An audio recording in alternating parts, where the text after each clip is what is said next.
ലോക്സഭാ തെരഞ്ഞെടുപ്പിൽ സ്ഥാനാർത്ഥിയായതിനു പിന്നാലെയാണ് K Sudhakaran KPCC അധ്യക്ഷ സ്ഥാനത്ത് നിന്നും മാറി നിന്നത്. പകരം ചുമതല MM ഹസനെ ഏൽപ്പിക്കുകയും ചെയ്തു. എന്നാൽ തിരഞ്ഞെടുപ്പ് കഴിഞ്ഞ ശേഷം നടന്ന അവലോകന യോഗത്തിലും സുധാകരൻ പദവിയിലേക്ക് മടങ്ങിയെത്തിയില്ല.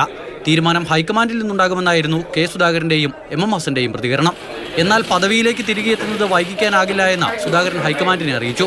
പദവി കൈമാറ്റം സംബന്ധിച്ച് നേതൃത്വത്തിൽ അനയിക്കുമുണ്ട് എന്ന് വ്യക്തമാക്കുന്നത് തന്നെയായിരുന്നു KPCC ആസ്ഥാനത്തെ ഇന്നത്തെ ചടങ്ങ്. കെ സുധാകരൻ ചുമതലയേൽക്കുന്ന ചടങ്ങിൽ നിന്നും ഹസൻ വിട്ടുനിന്നു. പ്രതിപക്ഷ നേതാവും പരിപാടിക്കെത്തിയില്ല. ഹസന്റെ ഒരു സാന്നിധ്യം ആവശ്യമില്ല എന്ന് പുള്ളിക്ക് തോന്നിയിട്ടുണ്ടാകും. പക്ഷേ എങ്കിലും അദ്ദേഹത്തിന്റെ പ്രസൻസ് ആവശ്യമായിരുന്നു എന്ന് ഞാൻ കരുതുന്നു.